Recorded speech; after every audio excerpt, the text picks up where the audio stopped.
Distribuição Europa Filmes do Brasil. Versão brasileira Lip Sync, São Paulo. História das religiões.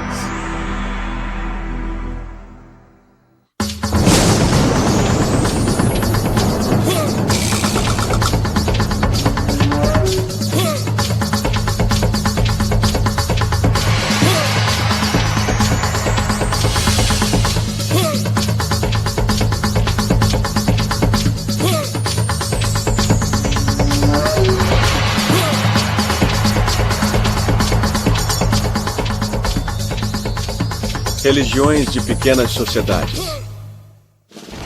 Com o silenciar dos canhões ao fim da Primeira Guerra Mundial em novembro de 1918, o presidente norte-americano Woodrow Wilson se pronunciou. Ele queria que as nações da Europa Oriental e de outras regiões se tornassem independentes, e ele foi o grande propagador da ideia de nacionalismo. Os movimentos nacionalistas na Ásia e no resto do mundo alcançaram um sucesso quase universal. Surgiram estados nacionais por todo o mundo. Essa reorganização do globo excluiu muitas sociedades minoritárias. Tais sociedades são comumente tratadas com desdém pelas maiorias. Elas produzem pouca literatura relevante, mas são importantes para a história das religiões humanas. E sua vivência espiritual é, com frequência, profunda. Muitas das pequenas sociedades do mundo ainda vivem da caça e da coleta. Outras são voltadas para a agricultura e o pastoreio. Cercadas por poderosas indústrias e sociedades tecnológicas, essas minorias são ameaçadas de extinção ou assimilação enquanto perdem a terra que provê sua subsistência. Essas pequenas sociedades também fornecem pistas valiosas sobre as várias fases do passado da espécie humana. Antes do crescimento das cidades por volta de 5.000 anos atrás, no Oriente Médio, onde hoje se localizam o Egito, o Iraque e a Síria, a humanidade vivia como as pequenas sociedades de hoje, centradas na cultura oral. Isso foi antes de a agricultura avançar o bastante para conseguir produzir o excedente para suprir as cidades.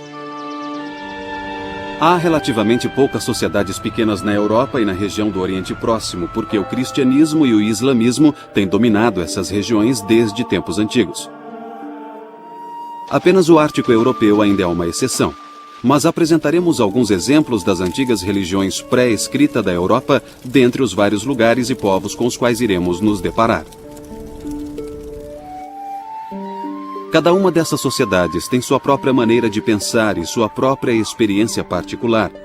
Quer andem sobre o gelo, caminhem pela floresta, atravessem o deserto ou vagueiem pelas savanas.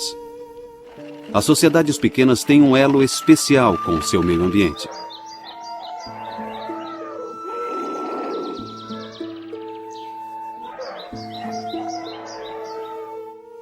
Uma das figuras religiosas mais importantes dessas pequenas sociedades é o xamã. A palavra xamã é originária da Sibéria. Significa um tipo de profeta que é dado a ter experiências e visões espirituais e é treinado para tornar-se um líder religioso. Em geral, o xamã é aquele que em uma sociedade caçadora e coletora tem o dom de perceber onde a pesca, os animais ou os frutos são abundantes. Geralmente, o xamã é do sexo masculino, mas em algumas sociedades pode ser do sexo feminino. Os xamãs são aqueles que usam métodos espirituais para ajudar os que sofrem. O termo curandeiro refere-se basicamente ao xamã entre as tribos norte-americanas e outros povos aborígenes. Os xamãs são também os visionários da comunidade que ajudam a fazer a ponte entre o céu e a terra. Assim como os sacerdotes, eles conduzem cerimônias e são os guardiões das tradições do grupo. O papel do xamã inclui as funções de curandeiro, mágico, sacerdote e sensitivo. As sociedades pequenas vivenciam um mundo muito mais disposto a atender os seres humanos. São povoadas de espíritos com os quais é possível se relacionar e em que os ancestrais habitam as proximidades. Esses espíritos se manifestam nas montanhas, nas estrelas, nos rios, no sol, nas plantas, nos animais e assim por diante. Os estudiosos modernos denominam essa visão de animismo. Apesar de haver muitos deuses e entidades sobrenaturais, essas pequenas sociedades têm um deus ou uma deusa suprema que governa todos. Entre o povo Ainu, do norte do Japão, há uma complexa hierarquia de espíritos bons e maus.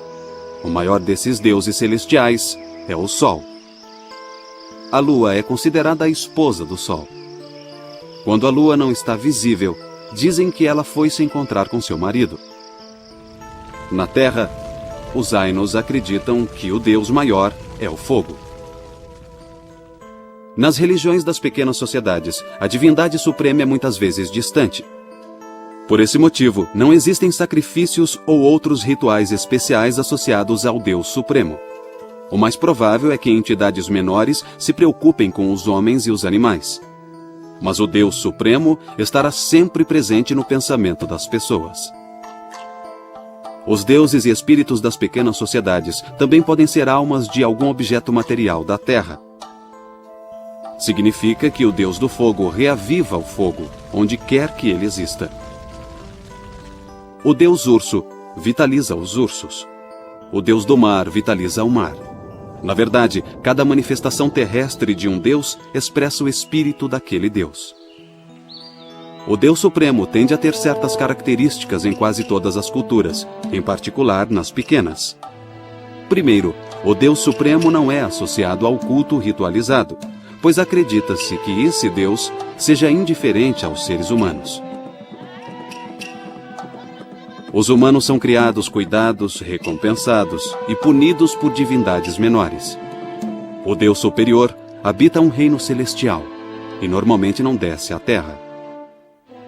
Acredita-se que ele ou ela resida nas regiões mais altas do céu, não tendo assim contato direto com seres humanos.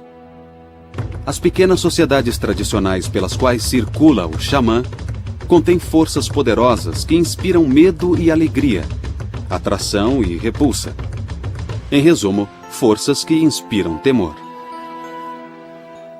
O mundo religioso das pequenas sociedades, um mundo de xamãs, divindades menores, de um Deus superior, ancestrais sempre presentes, de espíritos animísticos e mortos-vivos, apresenta uma realidade que é bastante diferente daquilo a que estamos acostumados. Nas sociedades modernas, os homens são vistos em contraposição à natureza. O mundo natural é desprovido de um Deus. Temos que exercitar nossa imaginação. Temos que imaginar que os deuses vivem à nossa volta. No trovão, nas árvores, nos rios e nas montanhas, nos ursos e nos leopardos. De certo modo, não é fácil imaginar os deuses sob as luzes das ruas iluminadas pela eletricidade gerada por energia nuclear. Nas cidades iluminadas, não enxergamos as estrelas. O mistério e o poder divino são mais difíceis de encontrar no mundo moderno que iluminou a noite, viajou até a lua e curou as principais doenças. Em muitas pequenas sociedades, o xamã é uma figura de elite, atraído para sua profissão pela hereditariedade ou pelo fato de ele ter tido uma visão ou sonhos repletos de significado. A visão pode ter sido induzida por práticas ascéticas, tais como se submeter ao frio ou calor intenso.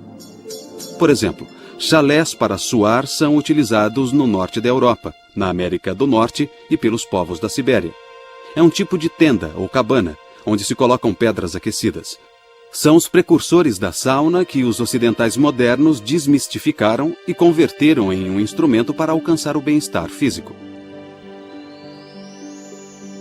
Todo xamã deve demonstrar grande talento visionário.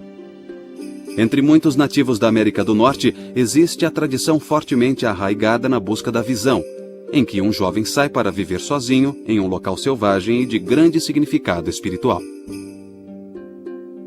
Aqui, o aspirante a xamã espera que um sonho ou visão legitime seu potencial visionário. Durante o treinamento, o xamã também recebe orientações sobre remédios e plantas, aprende técnicas para afastar a morte ou ressuscitar um morto. As aventuras oníricas do xamã também o levarão a conhecer outros mundos. e isso lhe dará segurança em sua futura vocação. Ele agora é curandeiro, e é também o que os gregos chamavam de psicopompo, ou condutor das almas. O deus grego Orfeu, músico divino, capaz de encantar aves, animais, humanos e deuses, desce às regiões abissais para resgatar sua esposa, Eurídice, que morreu picada por uma cobra. Ele tem permissão de trazê-la de volta ao mundo dos mortais, desde que ele a conduza e ela o siga. Mas existe uma condição fatal. Orfeu não deve olhar para Eurídice durante o trajeto. A despeito da ordem, ele olha para ela no último momento e a perde para sempre. Em inúmeras culturas, os especialistas sagrados também usam máscaras. Isso demonstra uma mudança de identidade, já que o sacerdote assume a aparência do ser divino durante as cerimônias sagradas. Esta máscara é da tribo Bazong, do Zaire. É chamada de máscara Kifube, que significa máscara, e na verdade ela é considerada a máscara para a cura mais eficaz em toda a África. A sua estruturação é magnífica, o seu formato procura recriar a aparência de um lagarto, e ainda mais significativo é que ela tem essa boca beiçuda, demonstrando a capacidade da máscara de extrair a febre dos doentes. Esta é uma máscara Mende, pertencente aos bundos. Esta é uma das poucas máscaras criadas exclusivamente para as mulheres usarem. Há pouco tempo, ao descrever estas máscaras, nossa tendência era pensar que a fisionomia do rosto era aquela que agradaria esteticamente aos maridos das mulheres Mende. Mas, entretanto, sabemos hoje que a testa larga não é um defeito físico, ao contrário, representa a grande imaginação e inteligência das mulheres. O rosto delicado procura mostrar, comparado à fronte larga, que a beleza do rosto, a inteligência e a imaginação, elas devem ficar em equilíbrio. Assim, de um modo geral, a vestimenta do xamã é um símbolo de sua ligação íntima com as forças sagradas do mundo. A vestimenta mostra como os deuses e os espíritos são representados. Em muitas civilizações, buscamos as imagens de deuses e santos nos templos. Mas neste caso, é como se o xamã fosse o templo.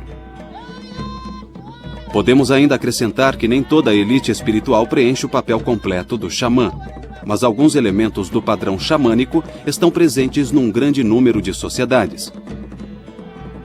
Às vezes há um profeta visionário que não se envolve com processos de cura, mas faz a ponte de comunicação entre espíritos e seres humanos. Um sacerdote realiza cerimônias, mas não tem necessariamente a mesma vivência e prática em questões de experiência religiosa. Há muitas explicações de como o cosmos supostamente surgiu.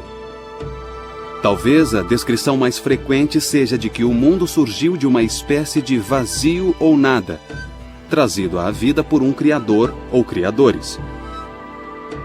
O povo Selknam, que vive na Terra do Fogo no extremo sul da América do Sul, acredita que o Ser Supremo, Temalkel, criou o céu estrelado e a terra sem forma. Então, uma divindade menor surgiu e criou a espécie humana. Os Selknam acreditam que esses povos antigos não morreram. Para eles, a morte era um sono lindo do qual uma pessoa revitalizada ressurgiria e envelheceria novamente. Quando alguém quisesse desistir dessa sucessão de vidas, ele poderia se tornar outra entidade, como uma estrela, uma gaivota, um leão marinho ou uma montanha. Mesmo após a criação, a plena condição humana não se realiza até a morte surgir no mundo. E os mitos tentam explicar isso também. É comum acreditar que alguma escolha ou ação dos primeiros seres humanos trouxe a morte para o mundo. Uma variação diz que os primeiros homens enfureceram o Deus Supremo. Isso teria afastado ainda mais. E explica por que o céu está tão distante da raça humana. Muitas culturas falam de outros seres espirituais, como fantasmas. As sociedades geralmente têm rituais associados aos espíritos ancestrais. Esses rituais são geralmente descritos como adoração aos ancestrais, mas a expressão é de certa forma inadequada.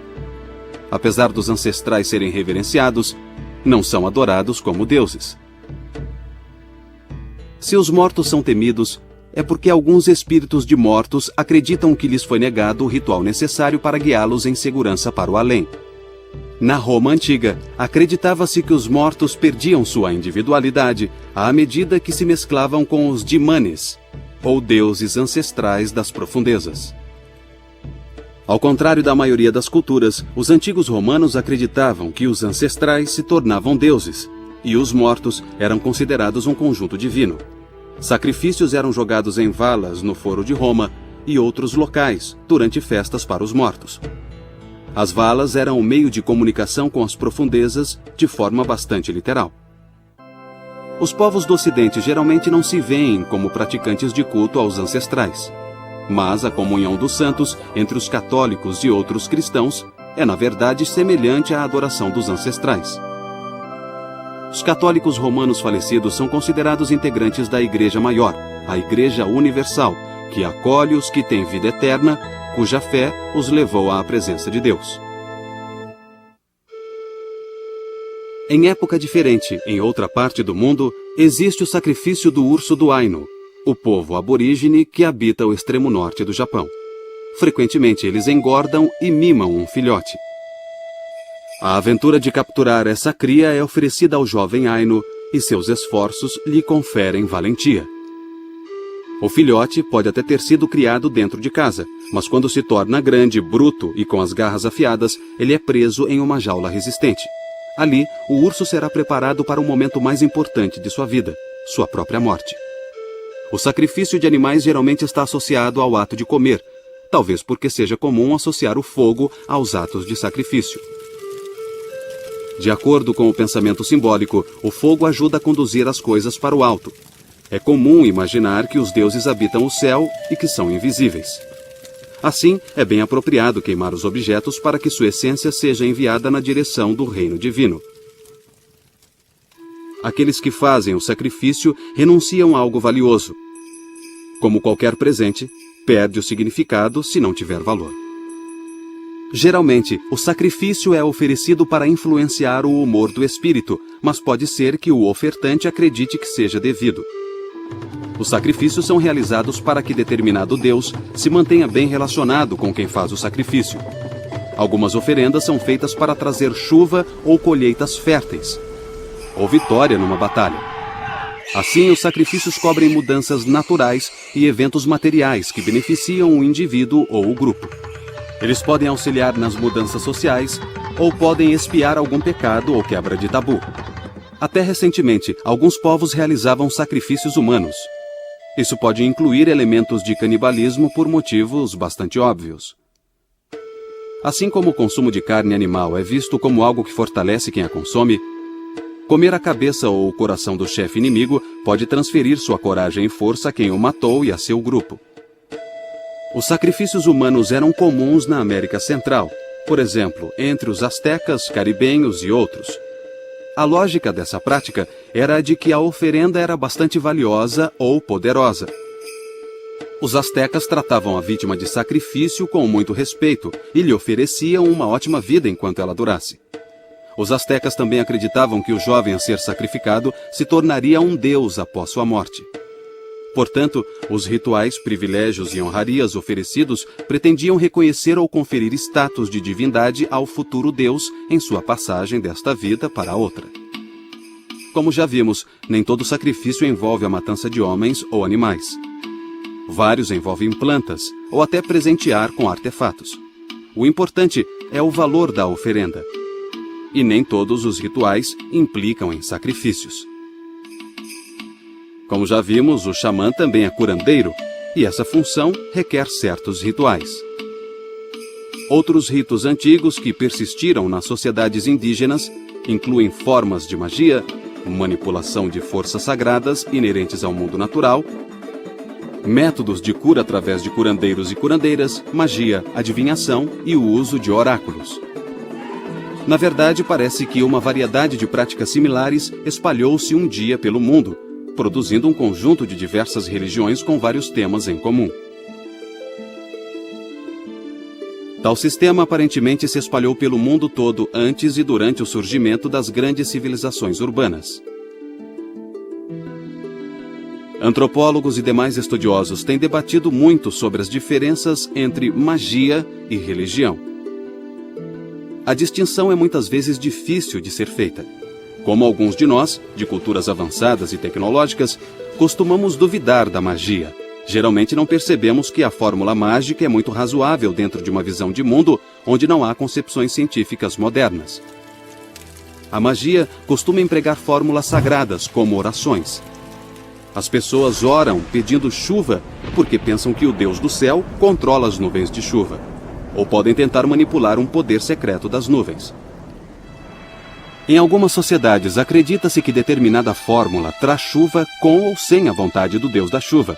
A adivinhação inclui a noção de que semelhante afeta semelhante. Quando se observam práticas adivinhatórias, é preciso considerar a energia que está por trás. É preciso entender que o método de adivinhação, seja lendo tarô, ou runas, ou ossos de galinha, ou gotas de sangue, como os adeptos de santeria faziam no passado, tudo isso são apenas meios de acessar essa energia. Então você não está realmente lendo o instrumento, está interpretando a energia por trás dele. A prática da adivinhação é um meio de se conectar com o espírito ou consciência universal, ou Deus, como quiser chamá-lo, e obter maior conhecimento sobre uma questão específica. Para tentar adivinhar, as pessoas geralmente fazem uma pergunta e realizam uma ação física, como jogar uma pedra. Se a pedra cair para um lado, a resposta é sim.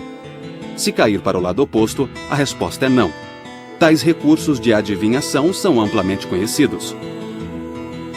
Pode ser importante nas tradições bem arraigadas, como nas cartas de tarô.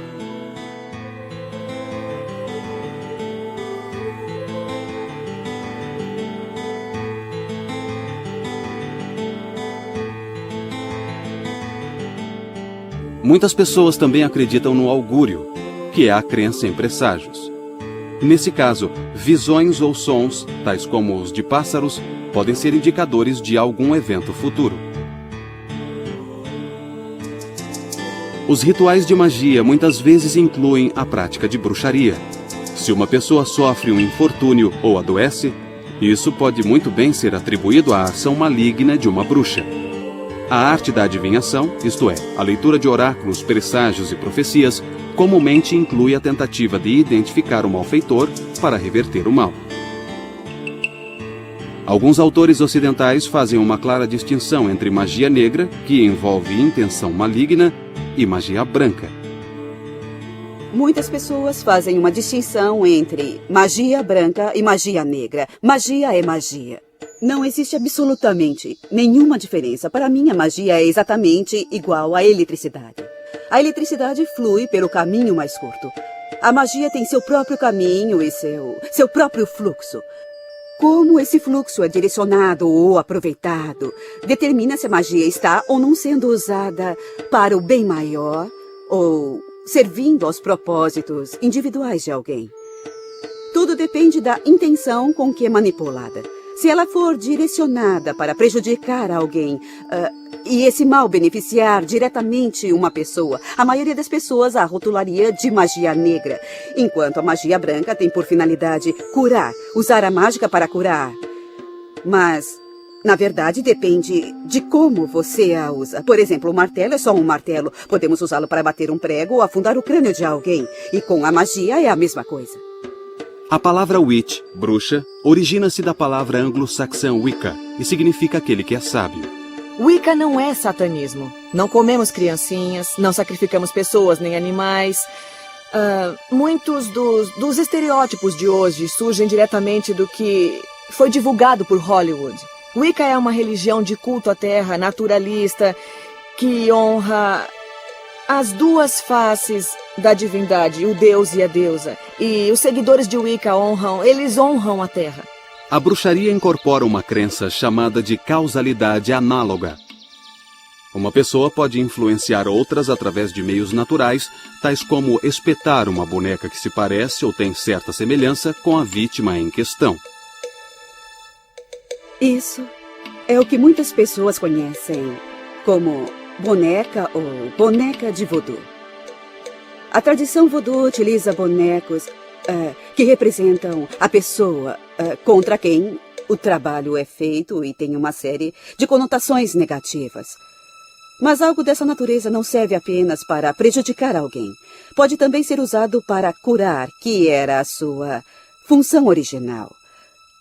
Usa-se isso para focalizar e representar a pessoa que necessita de tratamento e colocar pedras ou qualquer coisa tangível para visualizar a cura.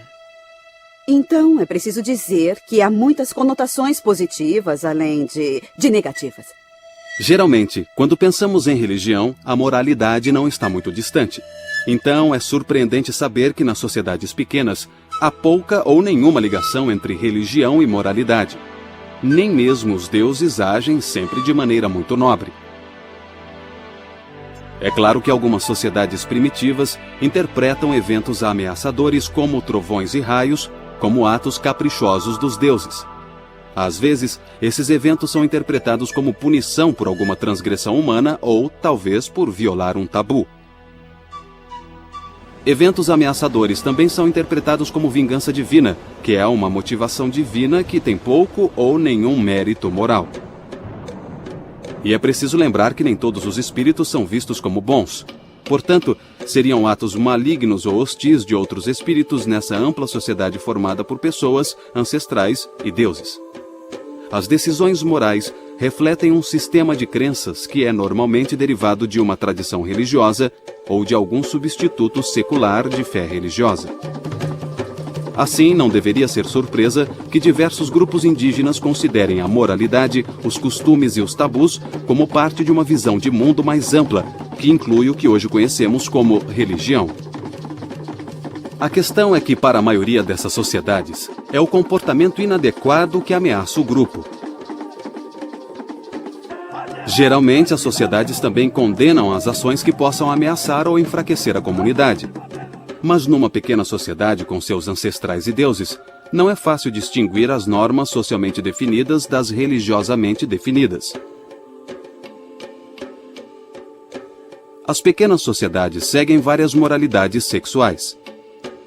Existe o casamento arranjado, o casamento por sequestro, o casamento temporário, a coabitação pré-marital e, em alguns grupos, até mesmo casamentos entre irmãos e irmãs. Um grupo pode ser poliândrico, no qual a mulher tem vários maridos, ou pode ser polígamo, no qual o homem tem várias esposas. As pequenas sociedades sobreviveram em ambos os casos. Enquanto o adultério seja quase sempre banido e cause conflitos em algumas sociedades, há sociedades em que a esposa é oferecida ao hóspede, como entre os inuites.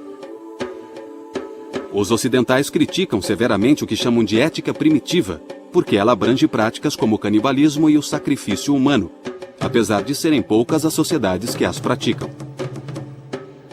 A noção de sacrifício que os primeiros missionários cristãos consideraram abominável entre os africanos, que seria o sacrifício humano e o animal, basicamente não tem muita diferença entre o ato de sangrar uma galinha e consumir o vinho, que simboliza o sangue do Salvador crucificado. Ao converter as pessoas à fé cristã, os missionários achavam que estavam elevando-as à civilização. O comportamento ocidental perante populações nativas nem sempre confirmou sua suposta superioridade moral. Indígenas vulneráveis foram exterminados indiscriminadamente. Terras foram roubadas. As mulheres nativas foram forçadas ao concubinato. Tudo isso dificilmente deu aos indígenas um senso elevado de ética ocidental. Práticas como a comunhão com os espíritos ancestrais são perfeitamente lógicas para muitos membros dessas pequenas sociedades, devido à sua visão de mundo e à sua concepção do significado do sacrifício. Para entender suas crenças e práticas, é preciso penetrar em seu mundo moral com compreensão e imaginação. Mas às vezes nossa empatia é bloqueada pelo preconceito que prevalece na cultura ocidental, e que afirma que as crenças e práticas dos povos indígenas são, de certa forma, supersticiosas e ultrapassadas. A própria ideia de superstição é questionada, porque muitas religiões adotam crenças que não podem ser testadas ou confirmadas por métodos racionais. A palavra superstição tem raízes latinas, que significa estar acima ou além. Isso pode se referir a ir além dos limites da crença racional, apesar de estudiosos considerarem a superstição um resquício ou sobra de uma crença anterior e supostamente mais primitiva. Quanto a ser ultrapassada, algumas sociedades há muito consideram que a Terra e a vida humana são altamente interrelacionadas e integradas, uma ideia que combina com a ética ambiental moderna. Seria então melhor não concluir precipitadamente que as crenças e os rituais de outros povos são simplesmente arcaicos ou supersticiosos. O totemismo, que deriva da palavra totem, é uma palavra mista utilizada pelo povo Ojibwa e pelo povo algonquino da América do Norte. O totemismo identifica o clã com um objeto, como um animal, ou talvez com um fenômeno natural, como o sol ou a chuva. Os grupos têm uma relação especial com seu totem, e isso reforça o seu senso de solidariedade. O clã totêmico geralmente é exogâmico, ou seja, seus membros se casam fora do clã. Assim ocorre uma evolução natural de crenças religiosas e lealdade como resultado desse tipo de casamento. Um traço de totemismo na Europa é encontrado num clã irlandês conhecido como Connelly, cujos membros supostamente se transformaram em focas no passado. Disse que esse clã teme matar ou comer uma foca. Tal incidente certamente traria má sorte. Um aspecto importante da religião na pequena sociedade está nos ritos de passagem que marcam mudanças significativas na vida de uma pessoa e em seu relacionamento com a sociedade. As transições mais importantes são o nascimento, a puberdade, o casamento e a morte. Cada passagem é identificada de acordo com os costumes, tradições ritualísticas e poderes conferidos aos anciãos, xamãs, sacerdotes e assim por diante. Tudo isso é organizado para assegurar a estabilidade do grupo. Muitos povos acreditam que um tipo de morte é vivenciado durante essas transições vitais. A pessoa supostamente morre para a vida anterior antes de renascer em uma nova vida. Vida e morte são um estado de renascimento. Um não é melhor do que o outro. Um nascimento é igual ao outro, e assim a morte é apenas um estado de renascimento. A vida e o espírito do homem nunca deixa o universo. É uma expressão universal, é uma aura, uma energia que se entrelaça com todas as coisas. Assim, a estrutura física deve descansar, pois a vestimenta física é como uma roupagem, ela se desgasta. E através de energias diferentes que temos que suportar, nós sabemos quando chegou a hora de deixar o corpo físico e partir para o celeste. A primeira iniciação vem depois do nascimento, quando a sociedade incorpora ritualmente um novo ser humano no seio da comunidade. A cerimônia tem um significado social e um significado sagrado. Socialmente, a nova pessoa é admitida à sociedade. Se tudo correr bem, ela será iniciada na vida adulta, se casará e, por fim, passará para a vida após a morte. Espiritualmente, considera-se que a criança foi submetida e mergulhou na correnteza dos vivos, ou seja, nas águas da vida. Entretanto, dentre todos os rituais de passagem, o mais importante é o que se segue à morte. Muitos, se não todos os povos indígenas, acreditam na sobrevivência de ancestrais e as cerimônias fúnebres garantem passagem segura para a outra vida, quando então poderão se reconectar à comunidade terrena. De certa forma, continuarão a integrar a sociedade terrena. Assim, para os povos indígenas, o funeral é menos o fim e mais uma iniciação para o outro mundo. Os rituais de passagem ajudam a manter a estabilidade e a ordem na comunidade. De modo geral, as sociedades que têm uma dimensão ritual mais rica e complexa precisam de especialistas para executar esses rituais, ou seja, os sacerdotes. Por exemplo, os sacerdotes são necessários para empossar o chefe, cuja autoridade é legitimada pelos rituais que lhe dão novos poderes. Os rituais são parte importante dos costumes e da lei, e estabelecem funções especiais ou mudanças de status que devem ser respeitadas de forma a propiciar estabilidade social. Para os jovens, as iniciações impõem disciplina e até mesmo rigor para prepará-los para as privações da vida adulta.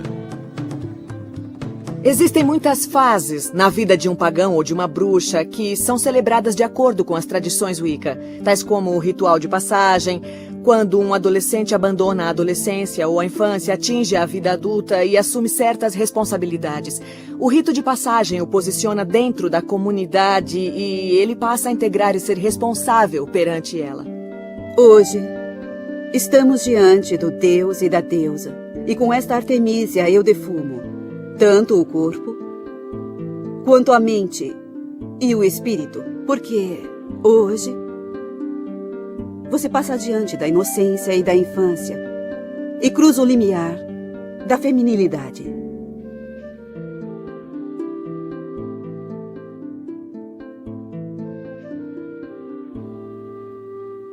O xamã influencia a noção de tempo e espaço da comunidade. A compreensão dessas ideias é um aspecto importante das dimensões filosóficas ou doutrinárias de uma religião. Os deuses atuam em um tempo mítico, algo que os aborígenes australianos chamam de período onírico, ou de sonho. O tempo mítico é como o tempo cronológico, mas não é exatamente a mesma coisa, assim como os confins do espaço não são como o espaço comum. Os deuses vivem e atuam ao nosso redor, mas eles também existem nesses hipertempos e hiperespaços. Já que se acredita que o xamã domina o tempo e o espaço ao viajar, ele é capaz de ligar o momento da criação ao presente.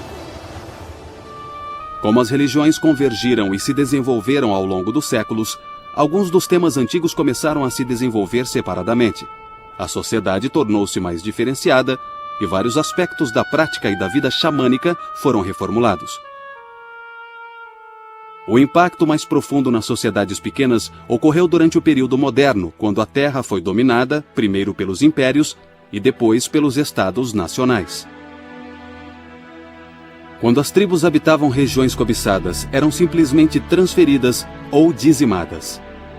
O tráfico de escravos deslocou muitos povos e destruiu grande parte de suas culturas. Quando o Império Otomano foi vencido e desmantelado após a Primeira Guerra Mundial, muitas terras árabes foram dominadas por potências europeias. Essa imensa revolução cultural atingiu mais duramente os povos indígenas. Retraídos em seu habitat, os povos indígenas sofreram muito com o choque da era colonial moderna. O colonialismo trouxe doenças estranhas, novas técnicas fantásticas e conhecimento, missionários, escrita, governos nacionais, novas religiões, novas medicinas e uma cosmologia muito diferente. Esperava-se que essas pequenas sociedades assimilassem tudo isso num período relativamente curto. A maioria dessas sociedades apenas conseguiu evitar ser absorvida por culturas maiores. Muitas delas ainda lutam para preservar as estruturas que têm dado sentido às suas vidas. Como o sistema colonialista chegou à África do século XX, ficou claro para o africano que não importava ele se converter ao cristianismo. De uma maneira ou de outra, ele seria privado das vantagens sociais e econômicas gozadas pelo cristão branco em seu próprio meio. De fato, um dos boatos mais comuns na África inteira na virada do século era o de que os colonialistas escondiam a Bíblia verdadeira do negro africano e, por causa disso, de certa maneira, ele não podia participar plenamente da cultura, da sociedade e da riqueza material do homem branco que vivia ao seu redor. Esse descontentamento gerou uma enorme leva de profetas e messias que surgiram do seio dos grupos africanos. Esta é uma tradição, é claro, que teve como auge o arcebispo Desmond Tutu, quando ele se manifestou contrário às potências colonialistas. Foi exatamente isso o que as primeiras figuras messiânicas e proféticas fizeram na África. Até o período colonial, as forças políticas deixavam os povos indígenas livres para seguirem seus costumes. Tratado de paz. Mas agora os regimes colonialistas queriam impor uma estrutura administrativa unificada e um padrão educacional uniforme. Essas mudanças, além das influências econômicas coloniais, exerceram um impacto profundo sobre os povos indígenas, seja na Sibéria, na Patagônia, Índia Central ou no território Zulu. As guerras e a perda de território causaram um grande trauma nessas sociedades. Às vezes, as profecias eram mais ternamente sugestivas. Foi o caso da famosa Dança do Fantasma.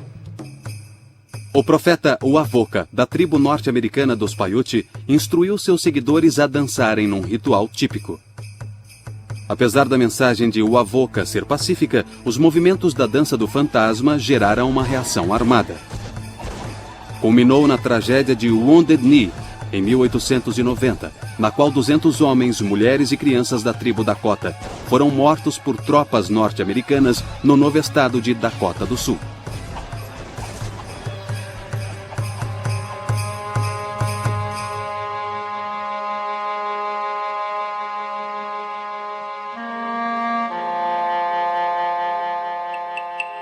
O épico maia intitulado Chilam Balam também teve esse efeito perverso, porque previa que o deus maia Kukulkan, conhecido como Quetzalcoatl pelos astecas, retornaria um dia para governar. Assim, os espanhóis barbados, que navegaram até lá do leste, foram vistos como deuses. Os maias foram cruelmente conquistados em meio a uma carnificina. Nem todos esses movimentos sobreviveram, mas testemunham tentativas de lidar com mudanças novas e dolorosas. Os Zulus foram derrotados pelos britânicos em 1879 na Batalha de Ulundi, e leis posteriores os destituíram do direito à terra. Por quase um século, o espírito do povo Zulu tem sido massacrado. Mas é preciso lembrar que sinais de renovação, desespero e esperança ressurgem em todo o mundo entre os diversos povos ameaçados pela expansão ocidental. Em algumas pequenas sociedades indígenas, há um movimento superior aos movimentos religiosos por um amplo conceito de mobilização de todo um povo ou região cultural. Nessas regiões, as religiões multifacetadas de antes tenderam a se aglutinar. Novas vozes foram ouvidas entre os povos indígenas. A tendência emergente de agrupar imensas regiões culturais mostra o crescimento de uma autoconsciência entre os povos indígenas.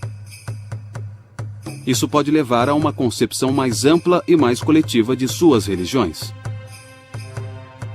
Por exemplo, existe uma insistência crescente no interesse e na preocupação dos indígenas com respeito ao meio ambiente. A visão tradicional de que a natureza é animada pelos espíritos gera um impulso de cuidar da natureza como parceira. Os povos indígenas são especialistas em conviver com o seu meio ambiente. Eles sabem como viver em circunstâncias bem diferentes daquelas das nossas sociedades tecnológicas.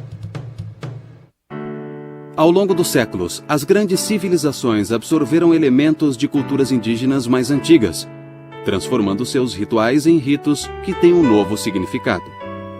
Apesar das similaridades imemoriais entre os povos mais antigos e os mais modernos, as influências modernas ainda podem ser avassaladoras. O xamã perde parte de seu poder quando a rena não é caçada, e sim arrebanhada por helicópteros visando lucro. O barco a motor é mais veloz que a canoa Dayak, e a antiga extração de leite dos Todas, nas montanhas Nilgiri, no sul da Índia, é substituída por métodos mais científicos de agricultura. A mesma integração da pequena sociedade a expõe a armas, bebidas alcoólicas, rádios e oportunidades de viagem. Isso não significa que as religiões indígenas irão desaparecer, embora algumas talvez desapareçam. Elas sem dúvida serão alteradas em parte ao se misturar com as grandes tradições, principalmente o cristianismo. Elas também serão reinterpretadas quando confrontadas pelas mesmas forças que levaram outras tradições a serem reinterpretadas. O significado individual delas pode se fundir a unirem forças ao redor do mundo para defender seus direitos e suas tradições. Mas ainda podemos aprender algo com elas. O naturalista americano Ralph Waldo Emerson disse bem: Aquele que vaga pelas florestas percebe o quanto era natural para a imaginação dos pagãos encontrar deuses em cada bosque e em cada nascente. Para o pagão, a natureza não parece estar em silêncio, mas sedenta e ávida para irromper em música. Cada árvore, flor e pedra é investida por ele de vida e de caráter. E é impossível que o vento, que sopra um som tão expressivo por entre as folhas, não signifique nada.